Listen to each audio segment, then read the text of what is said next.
So, I have been practicing Hellenic Polytheism for almost 3 years now. Not a lot of time, but enough for me to experience the weird divide there is between practitioners. But divide how? We are all pagan after all, and with paganism comes similar opinions and ideologies. So, why is there so much hostility in some pagan spaces? And I repeat, some spaces. I think it all boils down to a seemingly binary view when it comes to the practice itself, Reconstructionism and Revivalism. Let's start with some definitions so we are all on the same page.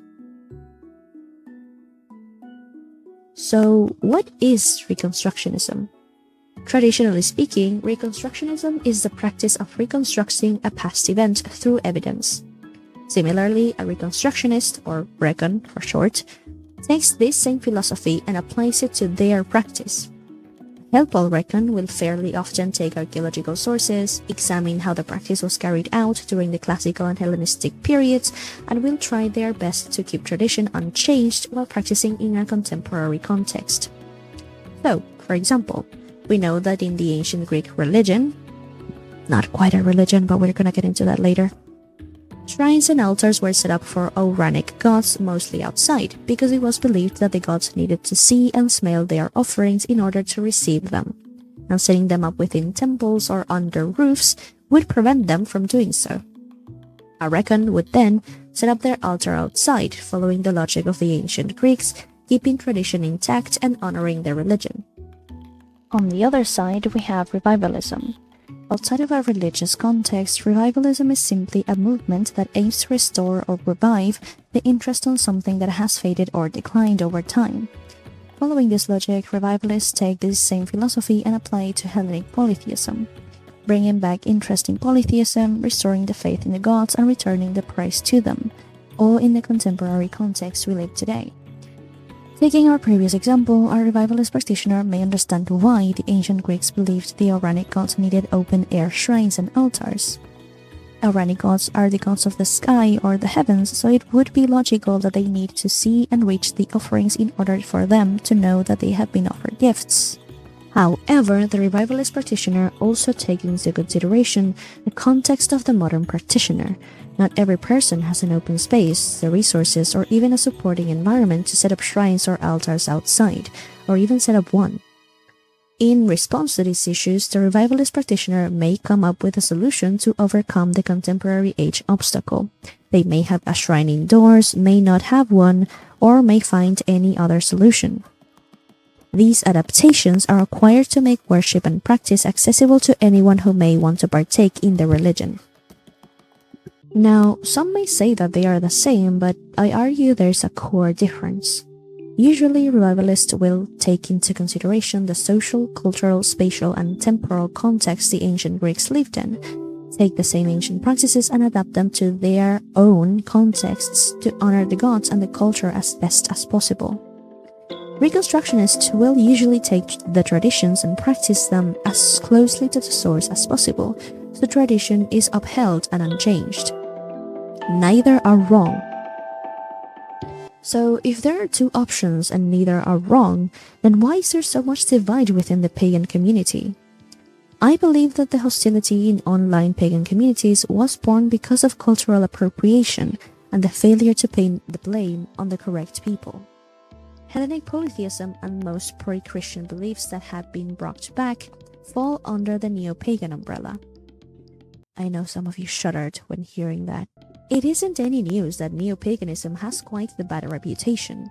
Most of it comes from individuals appropriating practices and terms from indigenous and closed cultures, as well as seemingly making up ways of practicing already established and documented religions. Needless to say, this isn't okay. Closed practices are closed, period. If you're not from said practice or culture, you cannot partake in it, and the same goes for any indigenous peoples and their customs. I think we can all agree this is the general consensus between all of us, but then again, people who are part of those specific communities hold the last word on the matter. Anyway, my main issue is that most often than not, people mix everything in the same bag and refuse to acknowledge that not all neo-pagans are cultural appropriators. There absolutely are some, but they are not all of us. Are there people who are misinformed, haven't done enough research, and haven't fact-checked? Yeah, absolutely. But not having enough knowledge is not the same as someone intentionally appropriating cultures and practices for the sake of it. I am perfectly aware of TikTok and its wave of cringy and uninformed neo-pagans. Let's not talk about it, okay? Please. Anyway, remember when I mentioned online pagan spaces earlier? Yeah. Despite being employed, I am part of many pagan and most specifically HelPol Discord servers. They can all be very welcoming and informative, but some others can be hostile towards other practitioners, intentionally or otherwise. Weirdly enough, the most hostile places I have been in were usually Reconstructionist. Now, I don't mean to call all Recons hostile because they are not.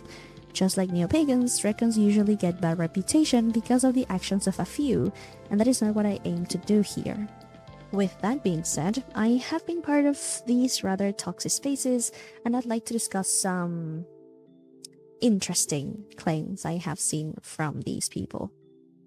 Okay, despite the long-ass introduction, I'd like to make some disclaimers before we go on. Throughout this video, I will be referring to HelPol as a religion. Now, I know it's a practice, and the Greeks didn't use such a word as religion to refer to it, but it's a word that's the most comprehensible and easiest to use so you can understand the topic we're talking about. And if you recognize where any of the following statements came from, even if they're censored, please don't harass these people, okay? Don't join their server, don't DM them, don't do that, alright? Don't be dumb. This is not the aim of the video, okay? It's crazy that I have to say this, but harassment isn't okay. Okay, now we can continue. Before we start, I have to give a little context. I'm sorry, we're going to start the video, I promise. A while back, I joined a HelPol server, as one does, because I wanted to share more online pagan spaces, but to my dismay, some of the claims I read were fucking baffling. So we're going to take a look at them, I'm going to yap a bit, and we're going to learn a bit along the way. Okay, now we can get into the video. God, long ass intro, brother. Alright, I will start by owning up to something. When I first saw this claim, my brain went immediately to commercial exchange. This is not the same as reciprocal exchange, which is arguably the core of Hellenic Polytheism.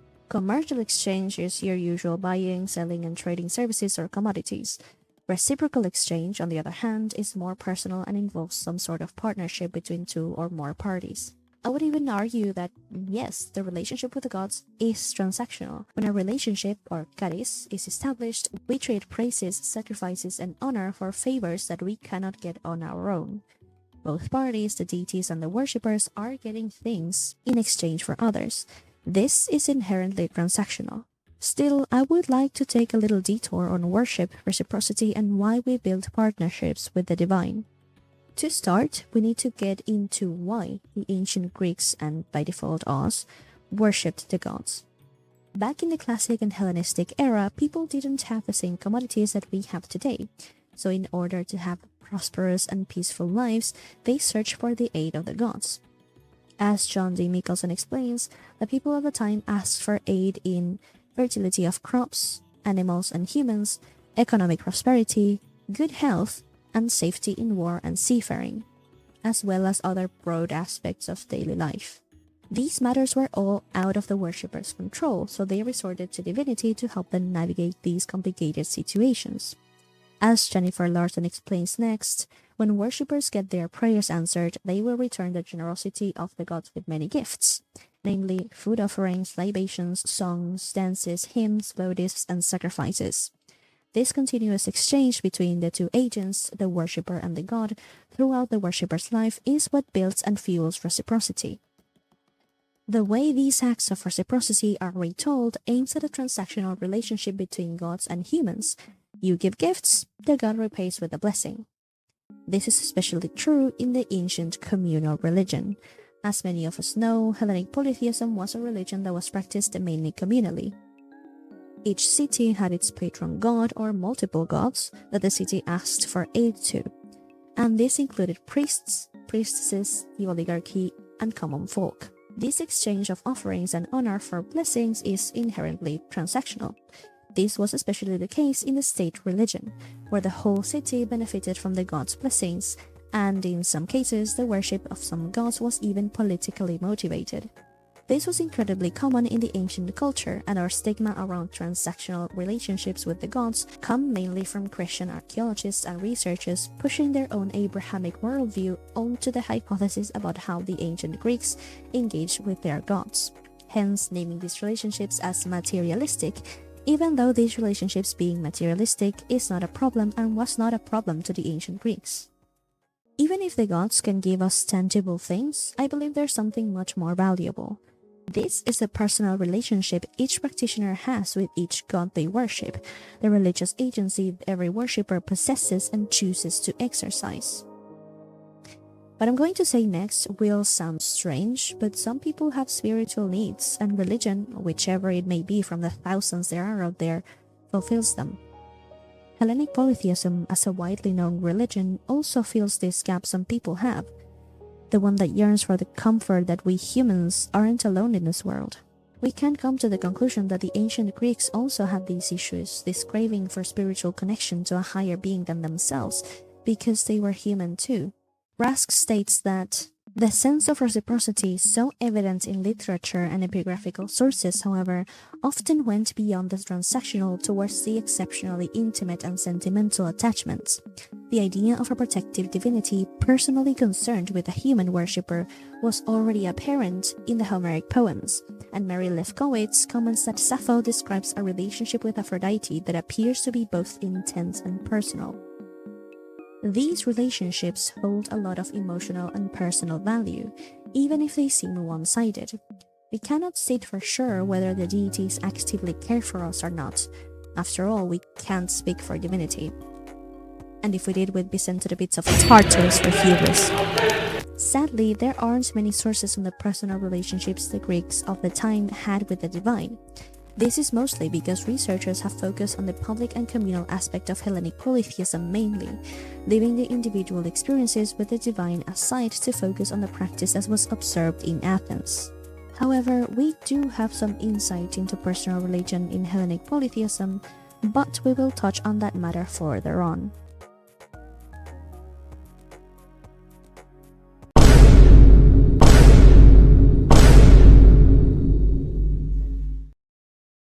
Let's have a small history lesson, shall we? After the death of Alexander III of Macedon, or Alexander the Great, the Hellenistic period had settled, but because they lost their independence, the Greeks depended greatly on Alexander's successors in social, economic, and political matters. The trades and immigration brought many changes into the Greek territory, including religious practices and traditions. Of course, the changes depended on the time and place, but to some degree, every practice had changed and evolved. The Greeks adopted new foreign gods, new cults, some gods got associated with other foreign gods, and sometimes they syncretized with other divinities.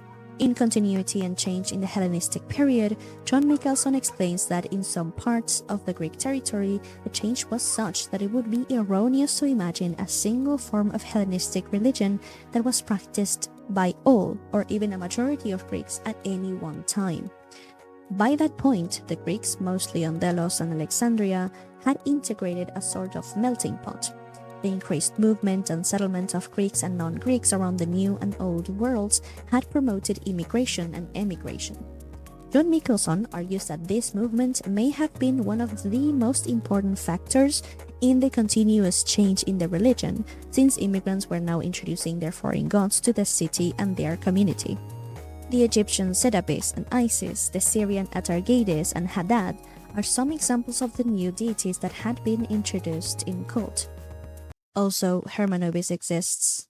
He's technically an Egypt's Roman syncretized god, but I had to include him. If you look at that guy and tell me change and evolution doesn't exist, I'm going to beat you up. I genuinely. What is wrong with you? Anyway, being formerly born into one polytheistic practice with a set of gods who they had to sacrifice to and attend to, the Greeks now had a plethora of gods to choose from to worship. They were now free to pick whichever god that could tend to their personal needs. Even the Erythraeans, who were rooted to traditional cults and practices, added new deities into their cults, such as Arete, Eirene, and Nike. These deities had been formerly only talked about in poetry, but were raised to the title of deity later, as many others have along the centuries. However, the fact that every societal aspect was changing during the Hellenistic period did not mean that traditional cults and practices were forgotten. While the Hellenistic period was the one that faced the most changes, the archaic and classical periods also underwent significant changes that are necessary to point out. I picked the changes in the Hellenistic age not only because it was the time where ancient Greek societies evolved the most, but also because these people claim to honor the practice of the Hellenistic age. Also, what do you mean we don't change the things we know? What? Do you know what science is? Do you know what a paradigm is? If we hadn't changed the things we know, we'd still have lobotomies as a valid medical practice. If we apply the same logic to every single aspect of life itself, it just does not hold up. All of this to say, yes, traditions change, even if in the smallest way possible. Now, I want to get into this claim, but we need to go into another small history class. Yes, I know. It's their fault, not mine, okay? I will be speaking exclusively about Socrates, so I will preface this by saying that, in my personal opinion, Socrates was killed due to political reasons. Religion was just an excuse. In Plato's Apology, the entirety of Socrates' trial is recorded. In here, Socrates is accused of not believing in the state gods. Everyone knows Socrates' title as the wisest man spoken by the oracle of Delphi. He did not believe this, and he set out on a divine mission to question every knowledgeable person in Athens. Socrates had stated himself as a divine gift, meant to stir up the sluggish horse that Athens had become. He honored the gods and took part in the communal rituals and cults, offering, praying, and being faithful to the polis gods. Even in his death, Socrates had prayed to the gods and hadn't forgotten his promise to Asclepius of the offering of a rooster to him. This only proves his belief in the divine and his piety towards them. Corrupting the youth. Meletus blamed him for the fact that not only had his former students turned against democracy, but some had also followed in his steps in philosophy. Yet Socrates questions him on his care for education. If he cared about it now, when it was Socrates who taught people, why hadn't he cared about education before him? Furthermore, he argues that any corruption is done unknowingly, ignorantly, and the ignorant should be instructed and corrected, not punished. Introducing new gods. Socrates believed in and listened to his personal daimon, described as a voice from within him that spoke rationally. There are no records of Socrates actively introducing this personal daimon into the state practice, nor refusing to give cult to the state gods to favor his own daimon. As we mentioned earlier, Socrates took part in the communal rituals, so this accusation lacks validity. This trial had been brewing after a conflict in Athens, which had taken place years before it happened. Summarizing, the Peloponnesian War was happening, the Athenians were hit by an awful plague, and they became authoritarian and distrustful. Religious markers were desecrated and the citizens became religiously paranoid. People started accusing others, executing them without solid proof, and others were exiled. While this was happening, Socrates began questioning the status quo, so they got his ass. Holy fucking derailment. Okay, wow.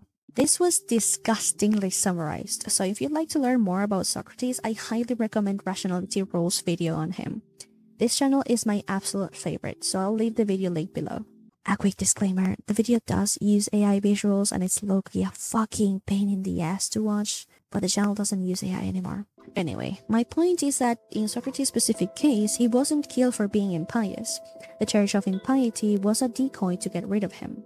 His constant questioning of authority and concepts already established in the Athenian society caused discomfort around the comfortable, that is, the elite.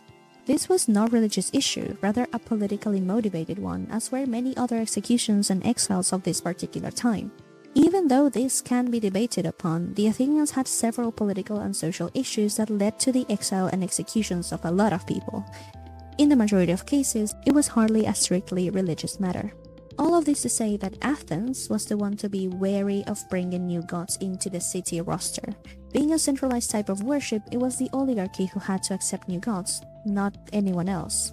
Going back to our previous points, I believe we could take up on the Greeks of the Hellenistic period and honor the traditional while embracing the new. If the ancient Greeks had no issue with it and they accepted changes and evolutions in cults and practice, then why should we press ourselves over this? Now, I won't play dumb and act like I don't know what these people mean, even though it was awfully worded and not even explained. They are very rightfully worried about the rise of neo-paganism and their carefree attitude when it comes to the practice of ancient cults and religions. I can and do sympathize with this. Seeing an ancient religion being stripped from its cultural significance by uninformed people who take parts of the practice and do whatever they wish with it is more than upsetting, especially when you take part on these practices yourself. While I do sympathize with these people, neo-pagans or revivalists as a whole are not to blame for this. Largely. As we defined before, revivalists do not appropriate. They honor the ancient practice while adapting certain parts to contemporary life. Yet the basis of the practice is the same. The rituals, the processes, the structures, and the rules are all still the same. John Nicholson states this very clearly. The traditions, rituals, and cults were all man-made, not brought to us by the gods. It is because they were man-made that they are sensitive to change. Culture and its components evolve with time. It can take years, decades, or even millennia, but they always change, in one way or another. This is why our contemporary society is not the same as it was 100 years ago. It changed, evolved, and all of its aspects were renovated by people, and some slavers of the old times still shine through. Still, to claim that such an important aspect of any culture, as it is religion, doesn't change is incredibly ignorant, and I'm obligated to educate people on this matter. Let's take this claim back from the previous section to guide ourselves now. But before we begin explaining though, we need to define orthopraxy. So, what is orthopraxy? In its most basic form, it means correct practice, especially within a religious space. It encompasses the conduct in rituals and tradition that an individual must follow. By definition, the ancient Greeks were 100% orthopraxic. In order to be pious individuals according to their own societal expectations and to perpetuate tradition, they had to have correct conducts during their lives and during ritual. It also encompassed participation in rituals appropriate to a person's age, gender, social status, and so on. However, to say that they were only orthopraxic is, in my opinion, quite wrong. Orthodoxy is defined as the adherence to a supposed correct, mainstream, or classically shared accepted beliefs, especially in religion. The ancient Greeks did not use such concepts to refer to their practice, because, again, they were born into one singular religion. They did not need to shame their people into believing in one true religion or to stray them from other demonic things. Still, we can see a very clear line of correct beliefs the great majority of the ancient Greek societies shared through the centuries. These ideas shaped the way they behaved and interacted with the divine. Beliefs such as multi-directional reciprocity, the mutual relationship with the theoi, the concept of spiritual and physical cleanliness when interacting with the gods, and so on, can be associated with the concept of orthodoxy. But why do I say this? In order to act correctly, one must first believe in and accept the rules that dictate how to do something the correct way. Why would the ancient Greeks clean themselves properly before ritual if they did not believe that dirtiness was disrespectful to the gods? Why would they make offerings to build a relationship with the theoi if they did not believe that it could be possible? Belief is the one who shapes behaviors, habits, and actions, both religious and general. If we did not believe in the things we do, then we would be acting just because, without reason. Anyway, I won't ignore the fact that the word orthopraxy has quite the bad reputation, especially when it's often heavily linked to Christianity, the historical proselytization, and the erasure of other cultures and beliefs. So I do understand the reluctance to associate a mostly Christian-related word to a culture and religion that was deeply affected by the same faith. Still, stating that something is 100% one thing or the other gets very hard to defend as time passes by. This is why academic revisionism is necessary within the HelPol space to analyze old concepts under a modern light. What I will say now will be a little controversial. Well, maybe not that much, but We cannot be 100% orthopraxic. In our current paradigm, it's impossible. As Jennifer Larson explains, correct religious conduct or orthopraxy was not merely a matter of ritual technique. It also required participation in the rituals appropriate to one's social identity and conformity to certain ethical standards. Orthopraxy was what deemed a person pious or impious in the ancient Greek societies. It is because we do not live in the ages where Hellenic Polytheism was at its largest point that we cannot be entirely orthopraxic. We do not live in societies where Hellenic Polytheism is a widely and publicly accepted religion, nor in societies where public rituals are held for the gods. So these people who claim to be orthopraxic are in fact not orthopraxic. None of us are. Not the Reconstructionists, not the Revivalists, nor anyone. It doesn't matter if we pray, offer, or sacrifice because piety does not rely solely on ritual technique. It also relies on the socially appropriate factors of the practice, and it is because we cannot take part in any of these ancient rituals nor in these ancient societies that we are not being entirely orthopraxic. Therefore, we could all be considered impious in the God's eyes. But that's cherry pick, right? We love cherry picking. We can only be as orthopraxic as possible in our contemporary society, and that isn't a lot.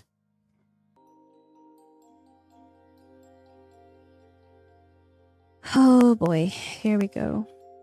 So, these people have a list of gods you can't worship for any reason, gods that can be worshipped under certain conditions, and gods who are worshipped only in pairs with other gods.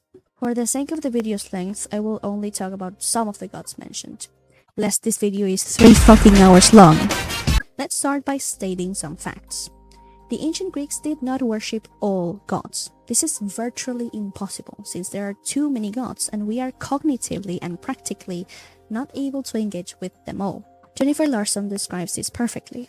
Whether at the individual or group level, meaningful god sets were the product of cognitive constraints, practical constraints, and contingencies of time, place, and culture. In practice, there were deities that were mentioned for the sake of literary use, yet some of them went from being literary resources to actual divinity with cult and worship. Some gods did not get cults or any recorded worship whatsoever. This is incredibly different from stating that some gods cannot be worshipped. This is a very cool stance to defend. But what is the argument behind this claim? Spoiler, there's no argument. These people state that if you can build caddies with the god, you can worship them. The whole concept of caddies is a two-way reciprocal relationship. You can worship a god that can give you something in return. If a god cannot give anything in return, they cannot be worshipped, because they cannot even acknowledge you, because that is their nature. Okay, let me try to ignore the awful grammar.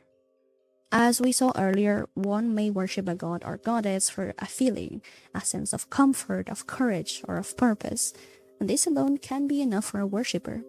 This person may not even need to know that a deity got their gifts to feel a sense of peacefulness. Just being in their presence can be enough. I know this sounds like some new age shit, but even Jennifer Larson agrees that some people rely on intuition to engage with divinity. Anyway, this may not be given by the deity itself, but may be a result of the person's mind after engaging with the practice. This may sound a little dumb, but does it harm anyone? Some people are of the belief that religion can be a way to cope with life, and I'm no different. If a person is happy and fulfilled with a certain belief or practice, and they are not harming anyone or themselves, then who are we to criticize their own life? Now hold your tomatoes. I know that not everyone will agree with me, and you don't have to. This is just one of the many ways of looking at this topic. There is still the issue of this person possibly spreading misinformation, and my answer to that is, just don't do it, man. Practices are incredibly personal, and the way the gods are experienced varies from person to person. It is incredibly important to have religious honesty and clearly state when something is a UBG or a personal experience and when something is factual information backed up by studies and archaeological findings. Of course, we should be properly informed on the practice we are about to partake in order to distinguish when we are falsely informed and when we are not, but my point still stands. You know, something I find curious is that sometime later, the same people backtracked on this statement. Can I worship a god without wanting them to reciprocate? This depends on if the god can be worshipped. If a god can't be worshipped because they are poetic, then they cannot be worshipped at all. But if a god can be worshipped but their domain isn't something you need from, they can be worshipped, just know you won't get anything from them. Why can't poetic gods be worshipped but other ones can, even if you don't want anything from them? Where are your sources? What pushed you to claim this? Seems pretty hypocritical to me, especially because there's nothing that backs these claims up, but, well, whatever. Talking about backed information, there seems to be none in these people's claims, and if there is, it's awfully explained, let alone explained at all, so I guess I'll do it myself. Some of the gods these people cannot be worshipped are Hades, Nyx, Ares, and Thanatos. Some of the previously mentioned gods are not meant to be worshipped. Some others can be worshipped under certain conditions, according to them, yet I was not able to find any sources that state those gods were not meant to be worshipped back in these ages to back up this claim, nor were they able to provide it. As we previously said, not all gods were worshipped, and some of them didn't have gods as far as recorded by archaeologists. Because of this lack of evidence, we can give the benefit of the doubt to the practice. While a lack of evidence does not prove nor disprove anything, we cannot confidently state that some gods cannot be worshipped at all. Assertions like these are very difficult to back up through time, when discoveries and new studies are being made every year. The only instance of a deity that could not be worshipped I could find was the Keres. The Keres are the daemons or personifications of violent and cruel death. They are a fated death given to every person at birth, and they are the enforcers of such fate. These daemons are inherently malicious. They feed off of the blood of citizens and warriors, and they desecrate their bodies by handling them with violence. As Ellie Roberts explains, by profaning the body, they take away the chance from the families to properly uphold the burial rituals that were a key aspect of Hellenic Polytheism. Burial rituals were sacred to the ancient Greeks, and the Keres, damaging the bodies of warriors and people, go against one of the key aspects of the practice. The sole purpose of the Keres is to bring violent, fated death to the living. There is no offering, prayer, nor ritual that will strive them away from their purpose. In contrast, there is no other reason why the gods previously mentioned would not be deserving of worship. They are not inherently malicious, their purpose isn't to bring harm to the living, nor do they go against any core belief of the ancient Greeks. Besides, if we go by their logic, we are not ancient Greeks, so we can't state which gods are able to be worshipped or not. But that's just silly, isn't it? I don't mean to misunderstand these people's points, of course. Again, they claim that if the deity cannot give anything, then we can't worship them because there is no reciprocity. But then again, we can't say what a god can or cannot give, or even if they can give anything. This borders on hubris. And as we went over before, everything changes, societies change, and so do the needs of the people, and the domains and interpretations of the gods. This claim is wrong, but not for the reasons you'd think. What I believe these people think when it comes to personal practice is the excuse some uninformed people may pull when confronted with the idea that they are practicing their religion the wrong way. Still, this does not take away the fact that there was such a thing as personal practice in the ancient Greek religion. I was supposed to upload this video back in February, but I had some issues, so I had to wait until now. However, the wait led me to come across the book Personal Religion in the Ancient Greek World, A Cultural History by Julia Kind. This book goes into how the ancient Greeks engaged with their religion on a civic, familial, and personal level, so I think it's worth going over. At the very introduction, Julia Kind begins by explaining that the communal and public aspects of the Greek religion have been the focus of many scholars for the longest time, and that the paradigm has changed to account for the many ways in which the spectrum of religion was articulated. Remember when I said that the ancient Greeks didn't use the word religion? Well, Kind argues that the ancient Greeks did not refer to their practice as such. The Greeks did not have a word for religion as such, and they rarely discussed it as an abstract and unified dimension of life independent from the context in which it was practiced. The term personal religion is originally derived from Egyptology, where it was used to describe the idea that individuals play an active role in shaping and interpreting their religious beliefs and practices within the broader context of a religious community. As we have previously said, Michelson also agrees with this. There was no such thing as a religion because the same practice varied so drastically over the entire Greek territory, it could not be classified as a single set of traditions and beliefs. This idea is further backed when we think about the same religion and practice on the civic, familiar, and personal level. Each city had their own patron gods and their own set of steps when it came to worship and sacrifice. This was also the case at the deme and individual level. As a cultural phenomenon, religion is not a monolithic, fixed entity, but rather a dynamic language spoken by individuals. These individuals engage with shared religious beliefs and practices in different ways. Some will subscribe to them, others will alter them to fit a particular context or agenda. As such, the concept includes the whole spectrum of ways in which individuals relate to religion, now conforming with established norms, now adapting them to their immediate personal needs. In here, Kant argues that religion is a cultural phenomenon. It isn't a fixed entity, it's not a monolithic institution, something static that cannot change nor be indivisible. It is a sort of language spoken by individuals that changes with each interaction. It can be accepted as it is or altered depending on the individual's needs. The main shape of the religion that has been popularized throughout the years was the communal Athenian version of it. This centralized the religion and gave it some sort of coherence, but as Kind explains at the beginning of her book, this wasn't able to account for the many ways in which the religion was articulated. Despite being very different, Hellenic Polytheism had some things in common, and this was usually expressed through tragedies. Hubris, excessive devotion, murder, and inappropriate behaviors at temples were some of them. The ancient Greeks also rejected the use of books, which I find curious given the fact that people from the server borderline berate you for not reading. But I'm just being petty here. This is evidence that societies evolve over time, and it is impossible to subscribe to all beliefs and traditions the ancient Greeks had, and according to their criteria would make us impious, even the people who claim to practice the religion the right way. You know what? I will be petty again. This single interaction tells me this person doesn't engage with academic books and papers as you should. It's not necessary to read a book front to back to agree or disagree with it, but it is advised. Otherwise, you wouldn't be able to fully understand what the author is trying to express. You wouldn't grasp the entirety of the concepts or may even miss crucial information. Besides, if you know academic papers and an ancient religion don't act as the fucking Bible, then why in the world are you shaming people for not picking up a book? I fully agree that people should always try to educate themselves, especially when it comes to bringing back ancient traditions, but shaming people will only perpetuate the issue. This is why my purpose with this video and my channel is to make education accessible for everyone. As a teacher, I greatly value people getting the education they need and want, and shaming people trying to learn from a cognitive and pedagogical standpoint is absolutely forbidden, especially if you claim to want to educate people on this topic.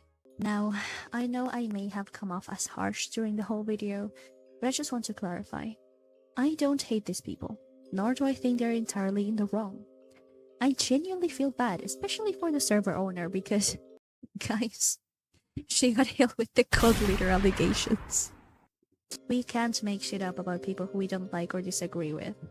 To be extremely fair, I haven't seen these claims anywhere else other than coming from this person trying to clear stuff up about herself. But still, this is way too far, and in my humble opinion, shaming and defaming someone just for disagreeing with you is very similar to what a certain religious group does to other people. Listen, I don't doubt these people have educating others in an ancient practice in their best interests. In fact, I did a shit ton of research for this video and I learned a lot because of them. Still, when you do shit like bashing and mocking people with different opinions than yours, posting bait rolls and questions to know who to pick on or ban, and being condescending and rude to people asking genuine questions or trying to learn, makes it very hard for others to see you in a good light, or even see you as a genuine person. I don't doubt these are good people. That was never up for debate.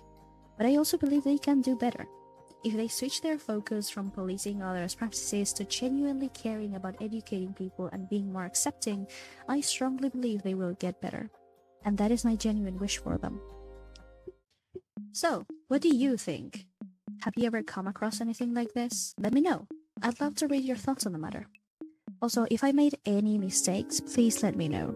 I'm only human and I may have missed a few things, so comment below if you caught anything. This is probably the only video of this kind I'll make, but if you liked it, don't forget to like, comment, subscribe, and do all that stuff.